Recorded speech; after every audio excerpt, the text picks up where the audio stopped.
자, 이번에는 애널리스트 코너입니다. 오늘은 FOMC 이벤트이기 때문에 관련 연관성과 해서 금융주, 특히 이제 보험주 쪽 이야기를 좀 들어볼까요?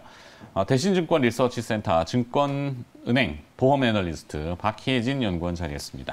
어서 오십시오. 안녕하세요. 네, 지겹도록 듣는 FOMC 그만 들었으면 좋겠는데. 자, 그래도 뭐 해야 되는 게 현실이라서. 자, FOMC 어떻게 예상을 하시는지요? 지금 어제 미국 증시 보니까 네. 연준에서 크게 뭐 별다른 지표를 그러니까 뭐랄까 갑자기 변화를 줄 것 같지는 않습니다.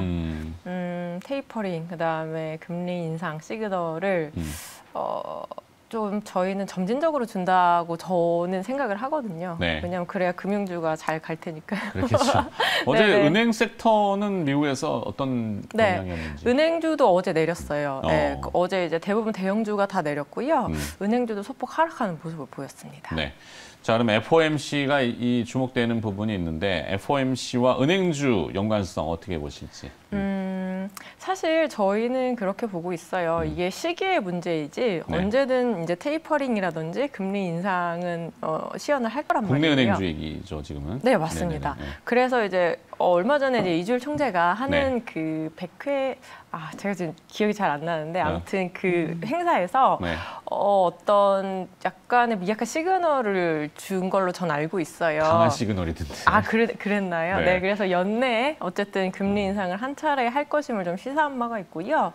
이게 이제 2022년이 될 거냐, 2023년이 될 거냐의 문제지 사실 금리의 기간 평균값은 올라갈 수밖에 없을 것 같습니다. 네. 그래서 사실 금리 상승이라면 이제 은행주, 그다음에 뭐 보험주들이 좀 계속 랠리를 이어가지 않을까 그렇게 좀 보고 있습니다. 그렇죠.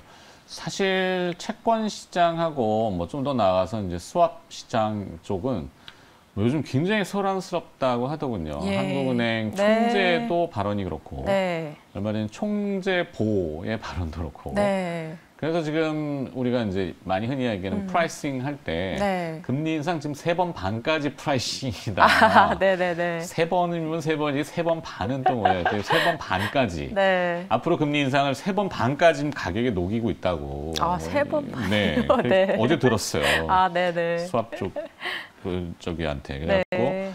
자, 빠르구나. 우리가 너무 선제적으로 금리를 만지는 것은 아닌지 생각도 좀 들고. 네.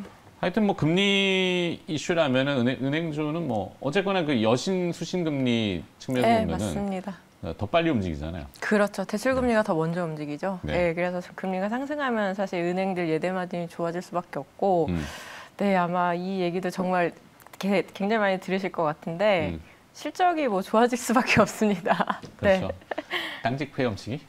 네. 까지라고 네. 일단 하면 그렇죠. 애널리스트 모셔놓고 이런 얘기하면 안 되니까. 네. 자, 근데 증권주로 잠깐 넘어가 보면 요즘 이제 시장은 사상 최고치를 코스피가 오늘도 이제 11포인트 올라가고 3,270포인트. 그러면 종가에 또 끝나면은 3일 거래일 만에 또 사상 최고치. 네. 1포인트 올라도 매일매일 사상 최고치거든요. 네, 맞아요. 최고치가 나오니까. 그런데도 불구하고 신용융자 잔고라고 하는 것이 늘지는 않는다 그래요. 네, 늘어나진 않고 네, 있습니다. 그러니까 네. 이 대형 IPO들 아까 이제 뭐 크래프톤 얘기도 저희가 하반기 했지만 네. 그럴 때 공모 자금으로 확 들어왔다가 네. 빠져나가진 않는데 네. 주식을 살 때는 현금으로만 매수를 한다. 네. 그 얘기는 이제 증권주한테는 네. 사상 최고치지만 네. 수익성은 네, 증권주는 네. 이렇게 막 좀 맞습니다. 좀 회전율이 높아야 되죠. 높아야죠. 네. 어떨까요? 근데 거기까지 우려를 안 하셔도 괜찮은 게 증권사들이 이제 리테일 쪽에 이제 개인 고객들한테 신용융자하는 잔고의 캡이 있어요. 네. 그게 이제 자기 자본의 100%까지 가능하고요. 웬만한 증권사들이 지금 그 룸을 다 채우고 있습니다. 오. 그래서 아마 기억나실 거예요. 한 몇 달 전에 증권사들이 신용융자 대출을 중단했던 적이 있었습니다. 그렇죠. 꽉 차가지고. 네, 그때 캡이 너무 올라와서 그때 한 차례 그런 게 있었고 뭐 말씀 주신 대로 늘진 않아요. 왜냐하면 늘 수 없어요. 지금 사상 최대이기 때문에 네. 여기서 증권사들의 여력이 지금 크지 않거든요. 그래서 그런 면으로 봐주시면 될 것 같고 사실 신용융자 잔고는 그렇다 손 치지만 예탁자산은 지금 뭐 감소하진 않더라고요. 네, 지금도 아주 높은 수준을 지속적으로 유지를 하고 있고 이게 아마 이제 증시 상승 모멘텀에 더욱더 좀 힘을 실어주고 있는 것 같습니다. 네. 왜 한때 우리가 이제 박스피라는 표현을 많이 쓰는데 그 수급을 보니까 네. ELS 때문에 네. ELS 판매가 되게 많잖아요. 네. 표면적으로는 중위험 중수익. 네. 네. 맞는지 잘 모르겠지만. 맞습니다. 네, 네. 근데 ELS가 이제 그 코로나 사태 때 작년 3월에 네. 굉장히 위험했었죠. 굉장히 축소됐죠. 네, 네. 위험했다가 다시 또 지금 차곡차곡 늘리고 있는데 네. ELS는 증권사 수익에도 짭짤한가요? 사실 그 작년 3월이죠. 네. 2월, 3월에 이제 마진콜 당했었잖아요. 그렇죠. 이제 대형사들이. 그 사태가 있기 전까지 증권사의 굉장히 뭐랄까? 큰 수익원 중에 하나였었습니다. 그렇죠. 왜냐하면 일단 뭐 ELS 판매하는 판매 수수료 그리고 운용 보수 이런 것도 있겠지만 ELS는 사실 증권사의 운용 역량으로 내가 리스크를 많이 지고 그만큼 많이 수익성을 얻겠다. 그럼 그렇게 할 수 있는 상품이었거든요. 네. 그래서 사실은 수수료 마진뿐만 아니라 트레이딩 수익 쪽에도 굉장히 많은 기여를 하던 상품이었습니다. 뭐 대형사 기준으로 뭐 잔고가 8조, 9조 이렇게 유지가 됐었으니까요. 그리고 ELS라는 건 진짜 회전율이 높을수록 좋은데 이게 조기 상한이 확 돼버리면 또 운용 보수를 일시에 인식합니다. 네. 근데 룸은 있으니까 또 재발행을 하게 되는 거거든요. 그러니까 이런 회전율이랑 사이클이 맞물리면서 사실 증권사 수익원 중에서 가장 큰 상품 중에 하나였는데 말씀 주신 대로 마진콜 이후로 지금 증권사들이 굉장히 좀 보신주의가 강해졌어요. 리스크 테이킹을 크게 하는 시도는 아니어서 네. 지금은 그때에 대비해서 한 반절도 안 될 겁니다. 네. 자, 보험으로 넘어갈까요? 네. 네. 보험업도 보면은 이 코로나 이후에 회복되지 못한 유일한 섹터가 손해보험업. 네. 보험도 생보사가 있고 네. 손보사가 있잖아요. 네, 맞습니다. 네, 생보사는 그래도 금리 이슈 때문에 쭉 네. 따라갔는데 많이 올랐어요. 손해보험업은 왜 저렇죠? 무슨 뭐 삼성화재, 뭐 DB손해보험, DB손해보험. 현대해상, 뭐 그렇죠. 하나손해보험 이런 회사들이 있는데 제가 이제 작년에 완전 코로나 저점이 2020년 3월 19일이더라고요. 네. 그때 대비해서 이제 제 섹터들 수익률을 좀 이렇게 나래비를 세워봤습니다.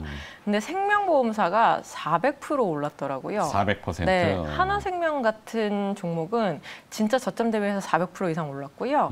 삼성생명도 못지않고 미래에셋생명이라고 이제 또 있는데 이 회사조차도 한 140% 정도 올랐습니다. 네. 근데 말씀하신 대로 손보는 정말 오른 게 없고 현대해상 같은 경우에는 그 저점 대비해서 36% 올랐더라고요. 그러니까 생보랑 손보의 가장 큰 차이는 이제 생보는 금리 모멘텀이 있고 가장 큰 이제 바로미터는 자동차 보험을 하느냐 안 하느냐 뭐 그런 비교가 될 수 있는데 손보는 사실 금리 모멘텀을 그렇게 직접적으로 받는 섹터는 아니에요. 네. 왜냐하면 생보사들이 금리가 오르면 좋다는 게 2차 역마진이 나기 때문인데 이게 금리가 올라가면 자산운용 이익률이 올라가니까 2차 역마진이 좀 축소되는 효과가 있습니다. 네. 근데 손보사들은 이미 2차 쪽에서 마진이 나요. 2차 쪽에서 이익이 나기 때문에 그렇게 크리티컬하진 않는데 문제는 이제 뭐 자동차 보험 그 보험료 인상이라든지 네. 아니면 실손보험 요율을 제때 인상하게 해준다든지 이런 좀 이슈들이 있었어야 됐는데 아시겠지만 문재인 케어가 도입된 이후로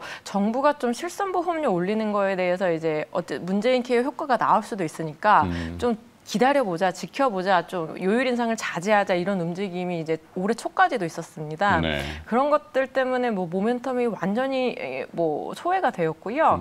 2년 연속 주가가 이제 거의 반대로 갔어요. 그러니까 사실 코로나 이후로 대부분, 그러니까 지수가 사상 최대 간다는 게 대부분의 종목들이 그걸 회복하고도 그걸 넘어서서 이제 주가 수익률이 굉장히 좋다는 에브리띵 건데. 랠리. 네, 맞습니다.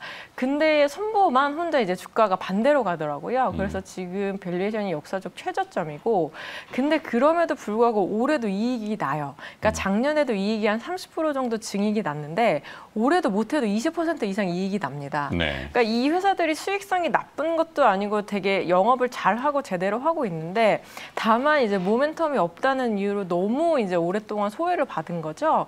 그래서 제가 이제 은행증권 보험 섹터를 다 하고 있는데 은행은 지금 랠리의 한 중간에 있습니다. 앞으로 뭐 중간 배당 이런 이슈 때문에 더 갈 것 같고 생보는 말씀 말씀하신 대로 금리 모멘텀이 있을 때마다 좀 기계적으로 반등하는 면이 있고 증권도 거래 대금이 막 사상 최대, 지수 사상 최대 뭐 이런 움직임들 때문에 주가가 괜찮았어요. 네. 근데 유일하게 이제 손보주가 굉장히 많이 좀 이런 점에서 소외되었다. 그래서 손보주를 조금 타이밍 때, 그러니까 지수가 지금 약간 어떻게 보면 금융주도 그렇고 좀 쉬고 있는 타이밍이잖아요. 이때 보셔도 괜찮지 않을까라고 좀 판단하고 있습니다. 너무 소외됐다. 네, 이게 맞습니다. 포인트네요. 그래서 네. 손해보험주 하반기에는 주가가 조금 그래도 주목받을 수 있을까? 이 질문을 그렇지 않아도 여쭤보려고 그랬는데 네. 괜찮다? 네네.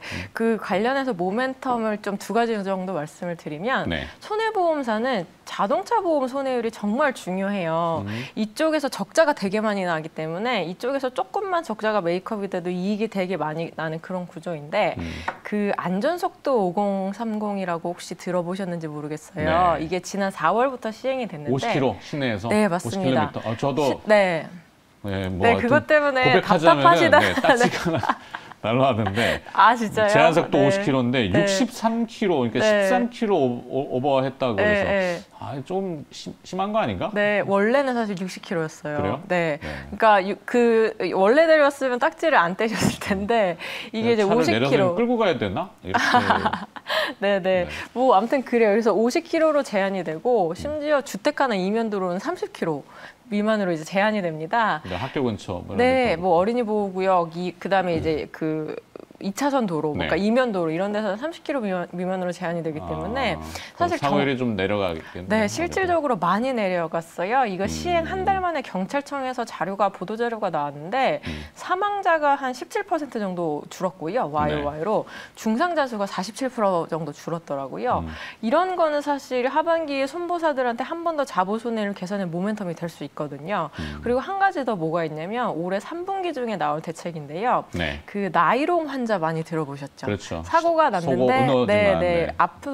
크게 아픈 곳이 없지만 뭐 장기 입원을 한다든지 이런 분들을 이제 저희가 과잉 진료를 하는 분들이다라고 하는데 네. 사실 전체 경상 환자의 95%는 사실 보험금 수령금이 평균 52만 원 정도입니다. 네. 입원 기간은 3일 미만이고요. 근데 5%의 이분들이 이제 우리가 블랙리스트라고 하죠, 흔히. 이분들이 220만 원 정도의 보험금을 쓰고 입원 기간이 한 9일 정도 돼요. 근데 요거를 이제 방지하는 제도가 3분기 중에 나오게 됩니다. 네. 그래서 이게 뭐랄까 화끈하거나 그런 건 아니에요. 근데 소소하게 하반기에 이런 모멘텀이 있고 이렇게 된다면 사실 자보 손해율이 당연히 개선될 수밖에 없거든요. 그래서 제가 아까 말씀드린 대로 너무 소외되었고 사실 지금 손보주가 거의 빈집이라고 보셔도 돼요. 아무도 네. 관심이 없습니다. 근데 이런 모멘텀들이 좀 하나라도 작용을 한다면 사실 주가는 한 번쯤 힘을 받지 않을까 그렇게 좀 판단을 하고 있습니다. 네.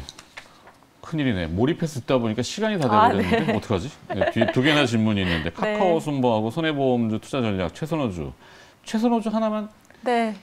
10초? 네. 현대해상 최선호주로 제시를 해드리고요. 네. 아까 말씀드린 대로 정말 유일하게 못 올랐어요. 뭐 DB도 100% 가까이 올랐고 삼성화재도 나쁘지 않게 올랐는데 혼자만 36% 올랐는데 올해 오케이. 이제 40% 정도 증익이 납니다. 알겠습니다. 네.